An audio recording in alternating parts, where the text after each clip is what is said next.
Hey guys, welcome back to the Watches and Giggles channel. This is Chris from Chicago. Thank you so much for joining me today again. I really do appreciate it. In today's video, we're going to be discussing, can you still feel safe buying a Rolex, or any watch for that matter, secondhand? But before we get into that, we'll see what I'm wearing. I have on the beautiful Rolex Sea Dweller 50th anniversary. I love this watch more and more every day, guys. Okay, let's get into it. So this comes on the brink of, I think most of you know by now, the huge YouTube scandal, a big presence in our community. Our horology close-knit group has been caught and accused of selling a gentleman a fake Rolex Daytona black version, black ceramic. And it took him, first off, 2.5 months to send him this watch when it was supposed to be overnighted to him. I guess he sent him originally like a fake tracking number and made every excuse in the book. He resides in Australia. His name's Chris. His YouTube channel, or he took it down. It was Horology House. And he made every excuse in the book why it took him, excuse me, so long to send this watch. He used the brush fires.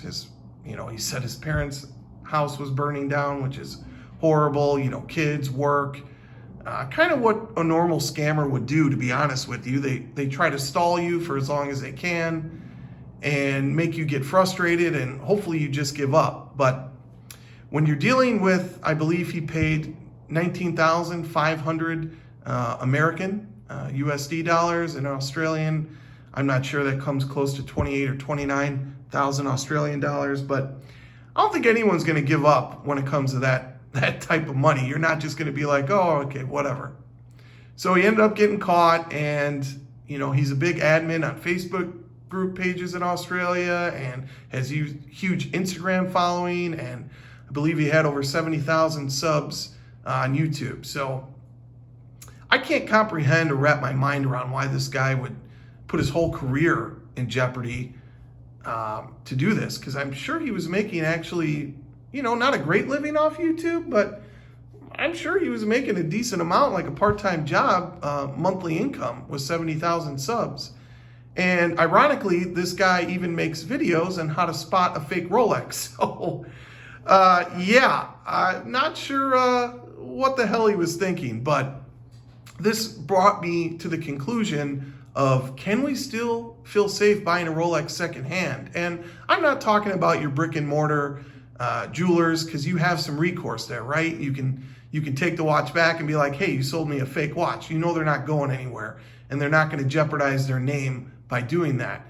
And also the huge online presence, right? Like Watchfinder and Watchbox and guys like that, you really don't have to worry about. But for the smaller online jewelers that don't have a brick and mortar, and from eBay, from Facebook, from Reddit, wherever it may be, I don't know if I feel comfortable anymore. I mean, I'm in shock by what has transpired here with Chris from Horology House. I mean, I don't know. Unless he's having some severe mental problems, which I really hope not, or he came across, where he needed a lot of money really quickly. I can't believe he would do this. I guess others have come out and said that, he's scammed them as well.